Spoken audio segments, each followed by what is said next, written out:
SuperTalk Mississippi Media production. When banking starts to feel less personal, you know where to find us. Community Bank. Deep roots, local people, personal banking. Visit communitybank.net. Member FDIC. I'm Steve Azar, and I'm on the other side of the microphone, meaning I'm asking the questions this time, and oh, have mercy for the airwaves. I spent 20 years in Music City, wrote and made some hits, traveled the world, and then moved my family back to the birthplace of American music and where the magnolia trees prosper. And now every time I put my feet on Mississippi soil, when I'm off the road, well, I'm at peace. On this show, it's all about hearing the stories straight from the mouths of the friends I've made along the way, their journey to success. Heck, there might be someone on, I don't even know, but you know how us Mississippi types are. We tend to take well to new company. In a Mississippi Minute, all 60 of them. I'm Steve Azar. It's just like that muddy river, moving slow.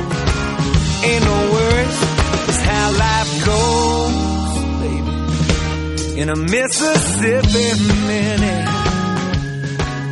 That's right. Hey folks, time for another In a Mississippi Minute. Steve Azar here. And as I always love to remind you, visit Mississippi.org, the place to check out. Plan your weekend road trip, whether it's music, food, the riding trails, the blues trail markers, the country trail markers, the freedom trail. We've got it here in Mississippi. Be proud of your Mississippi. That's how I've been inspired my whole life, and so grateful for Mississippi soul. I think that today's guest, like I said yesterday, has set the record. Well, he has set the record. There's nobody been on my show more, and there's very few people that make me feel as inspired as today's guest. Part two of this week's interview is my dear pal, who is an award-winning author, speaker, strategic business coach, and Benedictine Oblate. Drawing on nearly 40 years of business experience and the wisdom of the Rule of Benedict, he incorporates the principles of strategic mindset, stability, community, excellence, and most importantly, profound hospitality into actionable tools for success. As the author of acclaimed books such as Sell Like a Monk, The Sweet Spot, Where Business Strategy, Positive Psychology, and Faith Principles Converge, and then there's his Ultimate Breakthrough Planning.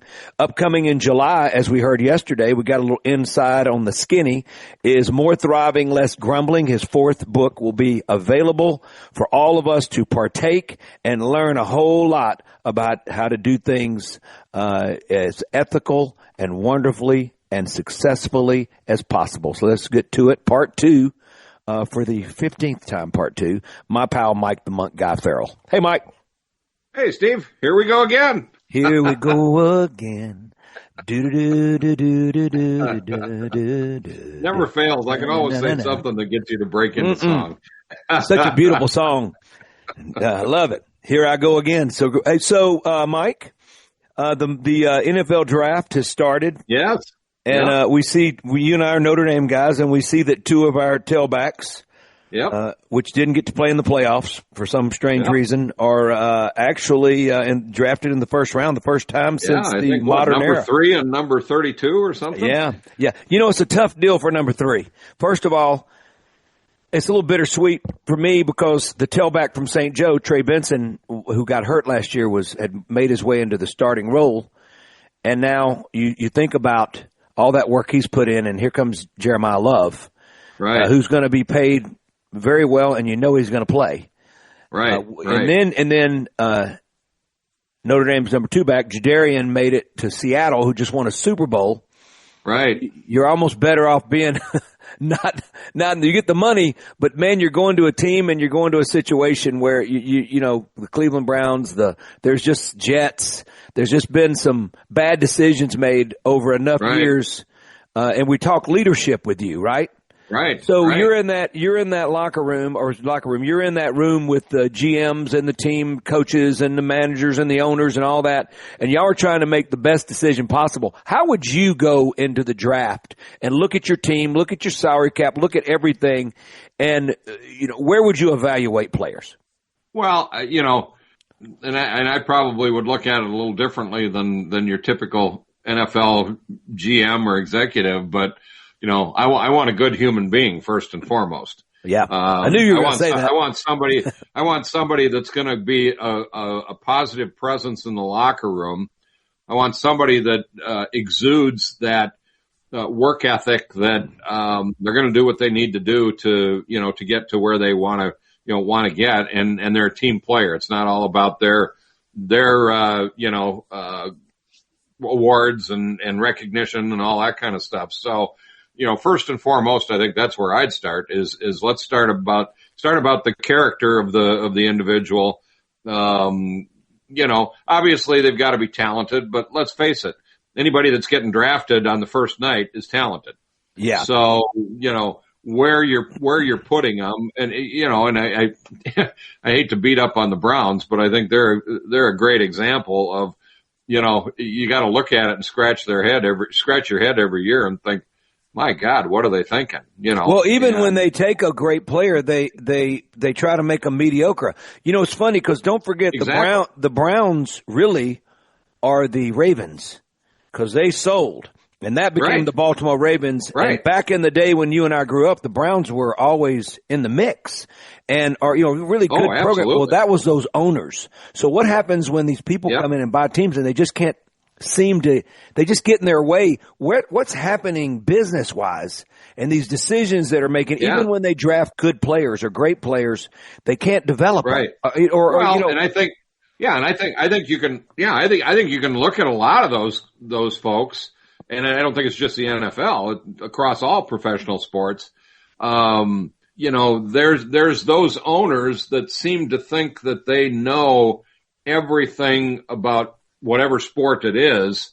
And therefore they override decisions by the people that actually do know what the heck they're doing, And I certainly think, you could look at Jerry Jones in Dallas. Yeah. And, there are a number of decisions that he's made, especially in recent history, that probably are decisions that really good football people would not have made. And, so I think that sometimes the ego gets in the way. Sometimes I don't know that much about the Browns owner, but other than seems to me that he's overriding pretty good football people that he's got in place there. Yeah. And he's going through, listen, like any business, right? You go through a lot of employees and you go through a lot of players and you go through a lot of employees. Right. Then it's proof that something is not right at the top. Exactly. Because you're not finding, what's that word you use? Stability. Stability. That's exactly right. It's been a big word in your life, purpose and stability. Yep. We talked about that yesterday, I believe. Yep. And so if you can't find stability in your organization or your workplace or in my band or whatever we're doing, right. Things don't sound as good. They just don't. They won't. That's exactly right. Yeah. And it's a revolving door. That's the other piece of it is that, people want to be able to connect. We talked yesterday about purpose and a higher purpose vision. People want to be able to connect with that. They want to be able to be a part of something. And, if it's all over the place, if there isn't any kind of direction on, what that vision looks like. I mean, they can say they want to win a Super Bowl, but all you got to do is look at the actions that are happening underneath that statement to realize that if they want to win a Super Bowl, they're certainly not going about it the right way. Right. There's a lot of blueprints out there that you can follow. Seattle being one of them that says, this is how you build and win a Super Bowl. The Rams would be one of them. Detroit is one of them. Right. Detroit hasn't won one yet, but they're certainly knocking on the doorstep. Yeah, they've had a change of culture there. When I was in Nashville, I spent a lot of time with the football team. I actually wrote the first theme song we'd get out of church and they'd be cranking it over the stadium and cranking it on radio before the network started and all that. But I became really good friends with Craig Hendrick, the punter, and kicked a long field goal kicker and and then Aldell Greco, which kicked the regular field goals. Sure. Eddie George and Kevin, what was Kevin's last name? Kevin. No, I'm going to go blank. I used to do his charity event all the time. Anyway, Frank Wycheck. There was just a lot of great players, but you know what? They had character, like you're talking about. I remember just to be in the room with them, and it felt like you were in a room with a lot of intelligent people who cared about each other first. Right. And remember, that team was in the hunt to win it all, right? They were working every year. They were kicking tail. They were in the hunt. They made a Super Bowl and lost, last second to the Rams that year, which was a better team that year. That Rams team was ridiculous. Yep. But anyway, let's take a quick break. We've talked about nothing that I planned on, which is what happens on this show.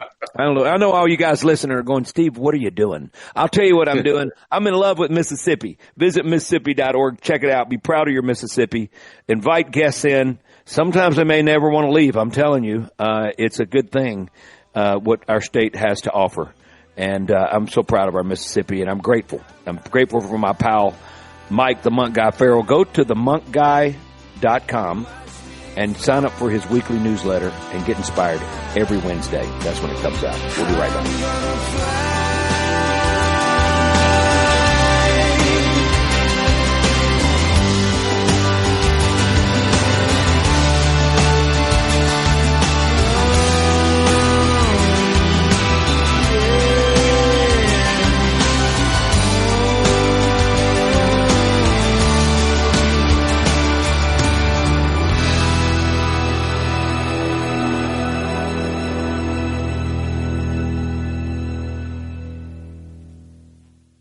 Listen and watch all your favorite SuperTalk Mississippi shows live and on demand.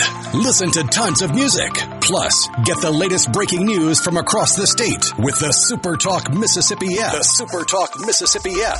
Download the SuperTalk app on your iPhone or Android device now for free. Just search SuperTalk Mississippi in your app store on your mobile device to get everything Mississippi all in one place. The SuperTalk Mississippi app. Get it now. Discover Jackson's best. Talk Mississippi.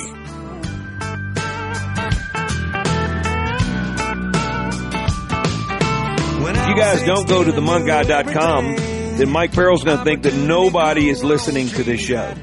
And so you got to come on, you got to go there and sign up for his newsletter. Talking about an innovative leader. This all, to me, starts with ethics and virtue and this incredible heart and soul that this man brings to the workforce. Is special. Also can swing the golf club as good as any. Was going to try to make the pro tour. That was his goal in life. Ended up being a consultant of 40 years of experience that is unrivaled in the world of consulting. I can tell you that.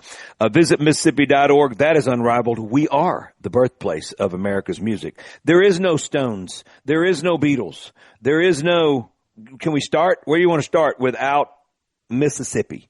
Because that inspiration changed their world, and they have said it more than I will ever say it. Visit Mississippi.org. Mike, the Monk Guy Farrell, is my guest today. Mike, how can you define, it says the business warrior monk. I've been doing some research. Principle of taking responsibility for the whole rather than just your own profit. Is that a question that makes sense? I wrote this out. Sure. Okay, so fire away. Well, I think the idea, I mean, if we liken it back, and of course, you've heard me talk a lot about the Rule of Benedict, but if we look back at that 1,500-year-old document, the whole idea is looking at the role of the abbot. And the abbot, of course, is the head of the monastery or abbey or whatever it's called. The abbot's role is to look at it as a whole, not look at it as just their responsibility. And I think I see leaders, and I see this especially with entrepreneurs, that have built something, that have grown it to a success, and yet they can't seem to realize that once you get to a certain point, you need a whole bunch of other people to get you beyond that. And so to look at the overall organization versus the very specific things that you're good at and you're doing, you need to look at the big picture. And so many times with entrepreneurs, one of the biggest challenges that I have as I work with them is you got to get them out of the day-to-day grind and get them to look at that big picture, that 30,000-foot view that says, let's look at the overall organization. Let's look at the overall business. Because that's the only way that you can make decisions, and then let the people that need to carry out those decisions, give them the tools, give them the resources, give them the ability to do their jobs well. The greatest thing any leader can do is to make his people better. or her people better. I love it. I love it. What's your personal mission statement, or higher calling that drives your consultant work? Mine is real simple: to spread the principles of St. Benedict throughout business and organizational life and in leaders, to make them lead, or to help them lead well.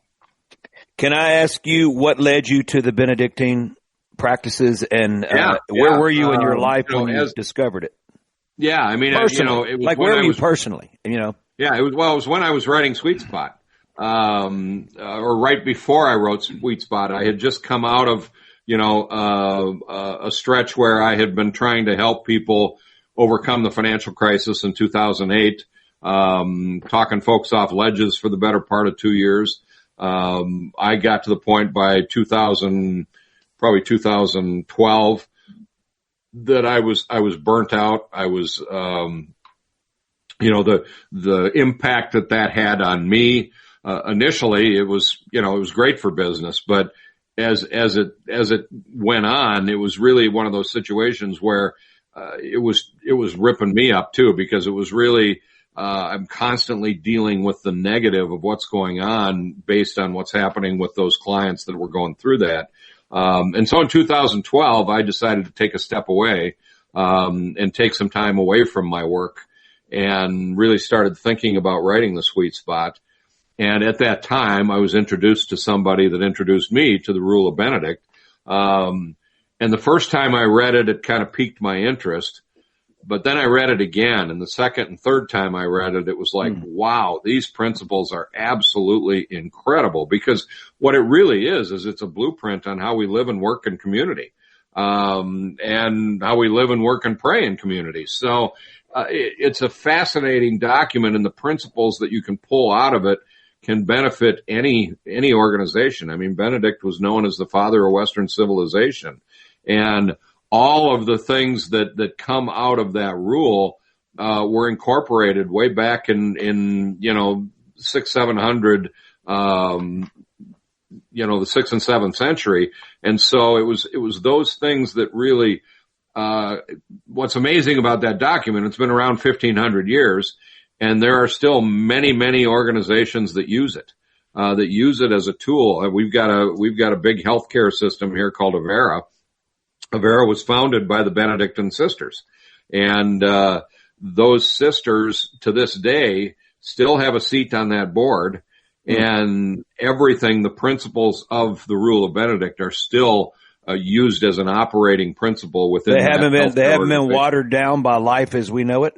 No, I mean, maybe a little bit, but no, I mean, they really look at that. I got called into a big hospital, a rehab hospital down in Nebraska a couple of years ago, that had been also founded by the Benedictine nuns and wanted to reconnect their Benedictine heritage with what they were doing. And so I spent, almost 6 months working with all of their top leaders, getting them to relearn what those principles were and how to implement them and how to use them in the daily work of what they did.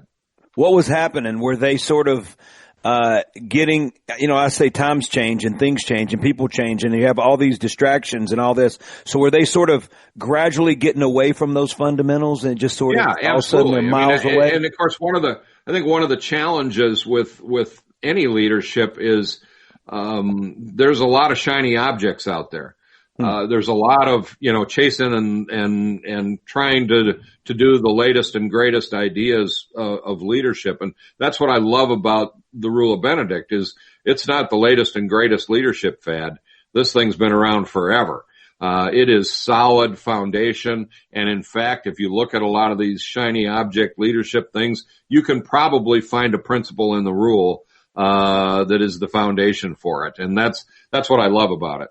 2008, let's back up for a second. We all know, I wrote some serious songs about during that period because I was watching a lot of our friends. I was a little detached from it, because our business was doing fine. We had overcome, we were in transition because of streaming and all that, but we were touring and we were doing our stuff and all that. But it was very, inspiring for me.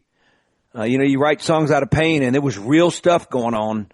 And, so 2008, how the heck did that happen? I mean, you're talking shiny objects right now. Right. Obviously, people were looking at shiny objects and buying shiny objects and all this. But didn't they realize at some point that was going to be a house of cards? Yeah. Well, I mean, as you do the postmortem on it, I mean, I don't think there's any question that there were individuals that believed that, but I think those individuals were drowned out by greed. They were drowned out by shady, and I think we can call it that, shady business practices that should have never happened. We were in an environment, and believe me, I'm not the guy that says we should have more government regulations, but we were in an environment where all the wheels had come off. There wasn't any regulation, especially in those type of derivatives and those types of tools that were tied into the housing market. And I think those are the things that, but ultimately I think it was greed that really drove it. And those were the times that those were the people that got us into those situations. Right. And boy, but think about the trickle down effect from the greed itself all the way down. It hurt a lot of people, man. It put a lot of people down. Visit Mississippi.org is a lift up. I can tell you, growing up down here in the Mississippi Delta, and being around some of the greatest blues legends like Little Milton, B.B. King, and the list goes on, man. It was so inspiring for me. And it was a game changer for my life, which is why we're talking here today.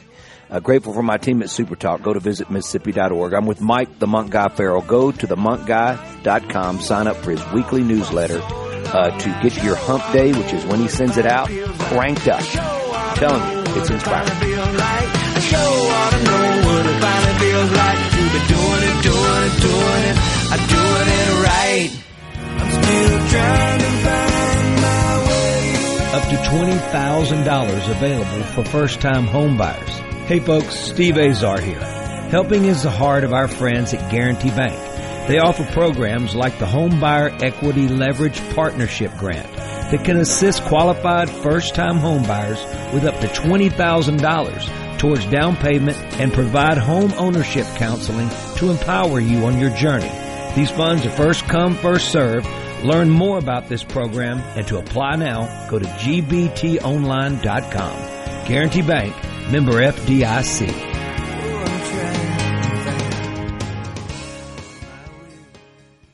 Listen and watch all your favorite SuperTalk Mississippi shows live and on demand. Listen to tons of music. Plus, get the latest breaking news from across the state with the SuperTalk Mississippi app. The SuperTalk Mississippi app. Download the SuperTalk app on your iPhone or Android device now for free. Just search SuperTalk Mississippi in your app store on your mobile device to get everything Mississippi all in one place. The SuperTalk Mississippi app. Get it now. In a Mississippi Minute with Steve Azar, right here on SuperTalk Mississippi.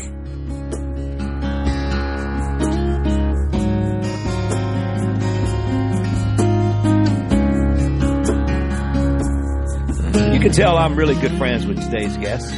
I feel like we've known Mike the Monk Guy Farrell here at the Azar household probably since I was 4. That's what it feels like. It's the truth. It just feels really, Mike, I've gotten to know, we'll visit Mississippi.org. There's no afterthought there. And make sure that I always mention them. They allow me to have great conversations with Mike, plan a road trip. It reminds me of my Dancing Rabbit folks over there in Pearl River Resort. I was talking to my buddy Matt Perkins, and I was talking to his dad, and I said, I feel like I've known Matt since we were 4. And that's my saying for, as life has gone on, for some reason in my life, I feel like there's folks like you and Matt that I have let all the way in, and I feel like y'all have done the same.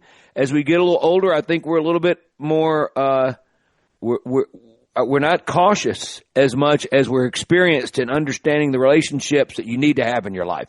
Right. And I just feel like, you've heard me talk about this for a long time. My relationship with Pearl River Resort and the chief, Cyrus Ben, and the whole team there, but Matt Perkins and the late, great Ryan Griffin. And I've had so much fun working with them and the team at Viking Cruise Line now and having my own show down here. And and employing 30 folks or 40, 45 people on a weekend, actually 45, 50 people.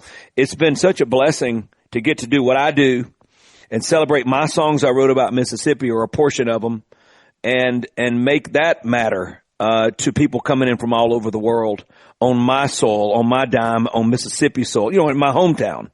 Yeah. It's amazing how life is set up for you if you will just keep working hard and hopefully doing the right things, and then things will start making a whole lot of sense, and the people will align in your life. And I guess it's just an interesting thing how I feel like I've known you or Matt since we were 4 years old. I feel like we went to school together from right. Yeah. Well, it's pretty funny because we'll be sitting. Ann and I will be sitting someplace, and she'll see me texting. She says, "Are you texting Azar again?" That's right, we are. Same with Matt too, man. Matt gets me laughing. It'll be Friday. I'll be tired. We'll have to go do something, and I swear he'll text me, and it's so funny. He'll call me, and I'll just all of a sudden I feel like I've had 4 cups of coffee. Like I feel like it's better than caffeine, and it's better for you. Laughter's better for you, but it just puts you in a good mood. You're the same way with me as well. I appreciate you so much. All right, let's get back to some serious business. How do you implement servant leadership approach, asking, how can I serve? Because I hear you talk about serving when dealing with demanding clients, like really demanding clients. Sure. Well, I think for me, one of the things is determining the right client first. If it's, and I'm very blessed that I'm at the point in my life where I can decide who I want to work with. I don't have to work with everybody. And, certainly with the types of clients that I have, whether they're business owners, entrepreneurs, executives, whatever the case may be, they're in demanding positions. Mm-hmm. And so they are the type of folks that, the biggest thing a lot of times for me is to, and you've heard me say this a million times, that opening line in the Rule of Benedict, listen with the ear of your heart. Yeah. And sometimes they just need a sounding board. They need to be able to kind of spew what it is that's going on in that demanding environment that they're in. And then my role is to try and bring some perspective to that. And to really say, okay, how does that fit within the work that your business, your organization, your leadership, how does that fit? Are things in alignment? Yeah. Is what you're doing in your role aligned with your higher purpose vision? Is what you're doing with your role aligned with the fact that you're taking care of the people that work with you? Team SuperTalk, I can say this about them as well. So we've been together into my 9th year right now. I feel the same way, that this relationship has been so easy, and it's the people there. I feel like their higher purpose, how do I say it? It makes sense. All their shows that they have, the respect they have, that all of us love to work under their roof and get to express our views and how we feel in our heart. And I can just say that it's reassuring and it's comforting, I guess is the best way to explain. It feels that comfortable. And so I'm really, really grateful for them as well. It's been so much fun. Let's get to point number 4. Can you share an experience where you prioritized a cardinal value of yours or principle over a lucrative financial gain? Oh. And then how'd you have to convince whoever that was that this is a better move for the long run? Right. Well, I think, I mean, two of the big ones there are temperance and wisdom. The idea behind temperance is the, moderation, making sure that you're, not going too far one way. I think that, sometimes I've been presented with opportunities with potential clients and those kinds of things. And it's very tempting to say, oh man, I can make a whole bunch of money on that one, but it really doesn't align with what I do. And those are hard things to say no to sometimes, but the other piece is understanding or having the wisdom to understand what it is, what it is not only I can help them with, but what it is they're looking for. I think that's the other balancing act that I have to do as my role in a leadership coach and consultant and a strategy consultant. It's really making sure that they understand what I can help them with, and that they understand that there are certain things that I can't help them with. And so I have to be, as I look at those cardinal virtues, it's wisdom, it's courage, it's temperance, it's justice. Those kinds of things are come into play, but especially the wisdom and the temperance, and then the courage, I think, is the courage to say no. Sometimes I just have to say no. And that's hard to do sometimes. I mean, you know that in the music business, you get a whole bunch of people that want demands on your time. And, you could kill yourself and say yes to everything and probably make a whole bunch more money. But you also know the toll it takes on your personal life, on your own, psyche and, those kinds of things. And so I think the courage to say no sometimes is really important. I didn't say no enough. And when you're finally having hits and you're asked, I wore my throat to the point where it just wasn't some little nodule. It was a big old cyst the size of a quarter. And I would literally sneeze, it would rupture. I mean, I was living with blood in my mouth all the time. It didn't matter. And then it'd start to heal, and they didn't want to do surgery. It's the last thing they wanted to do, but they finally had to operate and remove this thing. But I said yes so much that I was not sleeping, playing so many dates a year, gone from the family, then wrote 80 songs in that year. I remember that year I was just trying to go, okay, now that I've got hits, now I can't slow down. I got to pick it up. Right. And I gave myself no rest, and the voice was the end result of it. And when what am I going to do in the music business and without my voice? Nothing. Yep. Absolutely nothing. Well, let's take a quick break. Visit Mississippi.org allows me to talk about my voice and talk to the great Mike, the Monk Guy Farrell. Go to themonkguy.com, sign up for his weekly newsletter. You will be moved. It will matter. And visit Mississippi.org, as I have said so many times. Plan a road trip and eat your way around Mississippi. We'll be right back.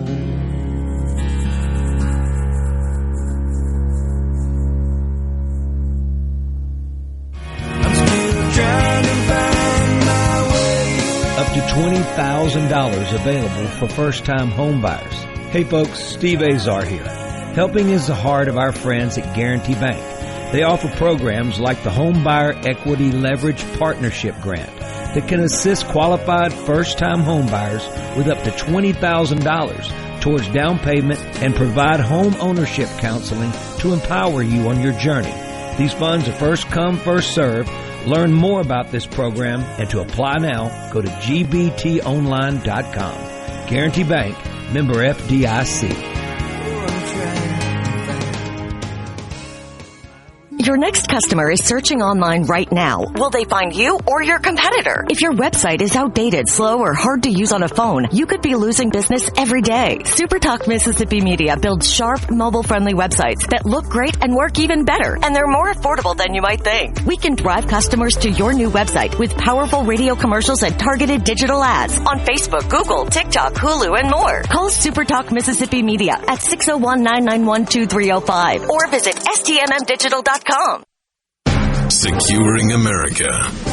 During a news conference Wednesday at the NATO summit, President Trump spoke about the increase in defense spending by NATO members as many move towards meeting the pledge of spending 5% of their national GDPs on defense. The president says that spending will benefit America's defense contractors. As European nations rebuild their militaries, American equipment will be the largest beneficiary. The defense companies are going to be making most of that equipment. The president also said that U.S. companies will be investing directly in Europe. Lockheed Martin will establish a world-class Patriot missile sustainment facility. President Trump believes the potential eventual benefit to American companies could be as much as $3 billion. He also commended NATO members for their commitment to the spending, something he's previously criticized the alliance about. Kevin Uretsky, Fox News. A lot of chefs in Mississippi. A lot of good ones. My friend down here, Chef David Cruz, is the man. You got Austin Sumrall down there on the Gulf Coast, and everything in between. There's so many wonderful chefs in Mississippi. Michelin has finally given recognition. They're not giving enough yet, but that's okay. We're going to buy more tires from them once they give some stars to Mississippi, because it needs to happen. Visit Mississippi.org, celebrating our great chefs of Mississippi and all you guys that love to cook. Like me and my guest today, Mike the Monk Guy Farrell, we love to cook. In fact, I'm going to put a couple Michelin stars in Mike. I'm going to send him right now a couple stars. You know what? Maybe it's going to be like a continent. Well, give me another tire company. Let's do the Dunlap stars or something. We'll do Bridgestone. They make golf balls. Oh, Bridgestone. That's so much better. I like it. It even sounds better. We'll put golf balls up rather than stars. So Mike, your love of cooking is something that I know that, it sort of grounds you and it brings you sort of relief at the end of your day. Yeah, yeah. When did you start liking to cook like you do? You know, I got it from my dad. My dad, as I was growing up, my dad did all the cooking and the holiday meals and all that. It's not that my mom wasn't a good cook. He just loved doing it. And he traveled so much that it was one of those things that when he was home, he wanted to cook, I get it. So, yeah. I kind of watched him as he grew up and my mom would allow me as I got older to do some of the cooking and that kind of thing. And I found out that I really enjoyed it. And then being out on my own and those kinds of things is like, you can only eat so much ramen noodles and boxed mac and cheese, No. Goodness, how much have we had? You're not lying. You're not lying.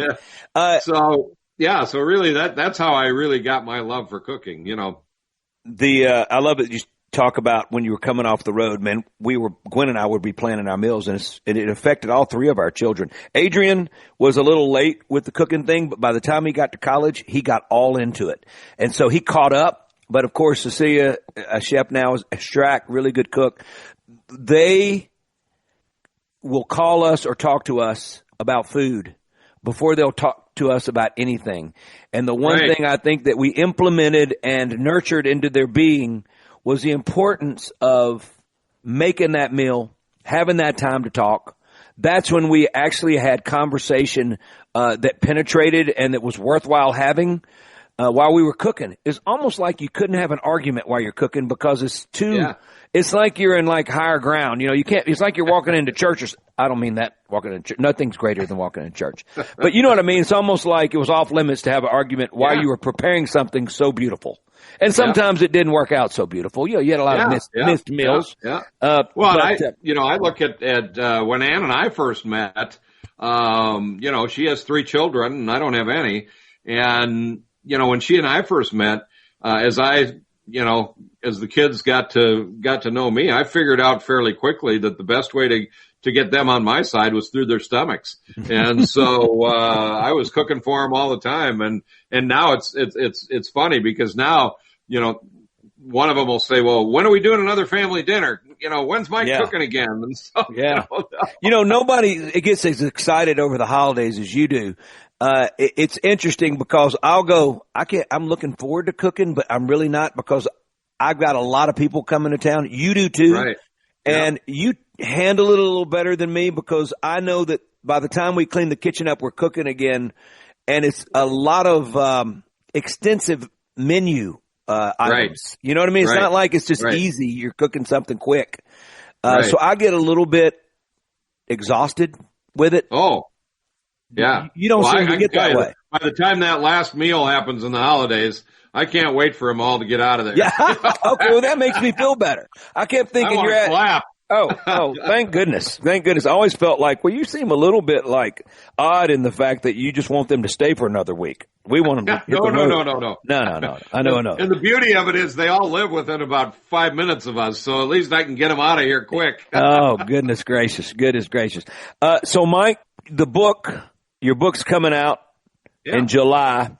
So More Thriving, Less Grumbling. Why was the title of that? Why is it? Well, one of the most used words in the Rule of Benedict is grumbling.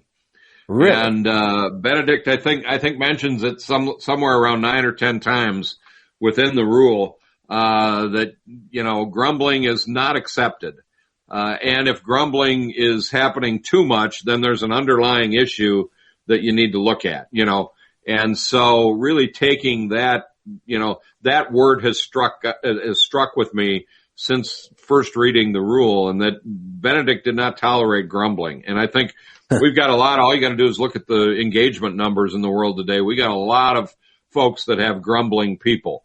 And so this book is going to kind of walk through a process to overcome that. No grumbling allowed in Mississippi.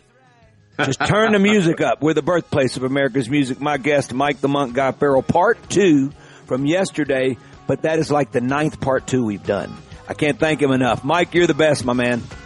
Thank you, Steve. Appreciate it. Visit Mississippi.org. I'm Steve Azar. Have the best weekend. Blessings. I'm Steve Azar. In a Mississippi Minute, all 60 of them, where you can take your sweet time. Your next customer is searching online right now. Will they find you or your competitor? If your website is outdated, slow, or hard to use on a phone, you could be losing business every day. SuperTalk Mississippi Media builds sharp, mobile-friendly websites that look great and work even better, and they're more affordable than you might think. We can drive customers to your new website with powerful radio commercials and targeted digital ads on Facebook, Google, TikTok, Hulu, and more. Call SuperTalk Mississippi Media at 601-991-2305 or visit stmmdigital.com. A SuperTalk Mississippi Media production.